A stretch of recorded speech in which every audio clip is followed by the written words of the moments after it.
សូមជម្រាបសួរពុកម៉ែបងប្អូនទាំងអស់គ្នាសូមស្វាគមន៍ដែលបានចូលមកកាន់ការឲ្យតម្រុយឆ្នោតយួនរបស់ Channel ពូឆ្នោតរបស់ Admin ថ្ងៃនេះ Admin មានលេខល្អៗសម្រាប់ចែកជូនពុកម៉ែបងប្អូនទាំងអស់គ្នាយកទៅផ្សងសំណាងឆ្នោតយួនថ្ងៃទី7 ខែ 6 ឆ្នាំ 2026 Admin មានលេខតូចនិងលេខធំសម្រាប់ចែកជូនពុកម៉ែបងប្អូនទាំងអស់គ្នាដោយមិនគិតថ្លៃនោះទេមុននឹងចូលទៅកាន់តម្រុយ Admin សូមឲ្យពុកម៉ែបងប្អូនទាំងអស់គ្នាជួយចុចជាវ Subscribe ឲ្យមេដៃនិង Comment ឲ្យ Admin ម្នាក់មួយផងទុកថាឲ្យកម្លាំងចិត្ត Admin ដើម្បី Admin ចេញនៅវីដេអូតម្រុយថ្មីៗសម្រាប់ចែកជូនពុកម៉ែបងប្អូនទាំងអស់គ្នាជាបន្តទៀតឥឡូវនេះពុកម៉ែបងប្អូនទាំងអស់គ្នាយើងចូលមកតម្រុយតែម្ដងចំពោះពីលេខឬលេខតូច Admin ឲ្យលេខ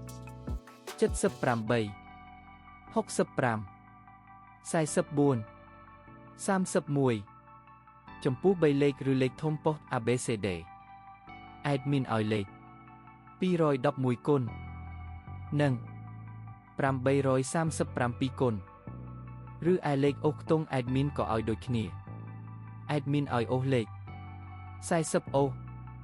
និង30អូសឥឡូវនេះតម្រុយរបស់យើងបានដល់ទីបញ្ចប់ហើយ Admin សូមជូនពរពុកម៉ែបងប្អូនទាំងអស់គ្នាដែលបានយកលេខតម្រុយ Admin ទៅចាក់ផ្សងសំណាង Admin សូមជូនពរឲ្យចាក់ត្រូវទាំងលេខតូចនិងលេខធំហេងលុយចូលទាំងអស់គ្នាជួបគ្នាថ្ងៃស្អែកជាមួយ Admin និងតម្រុយថ្មីជាបន្តទៀតសូមជម្រាបលា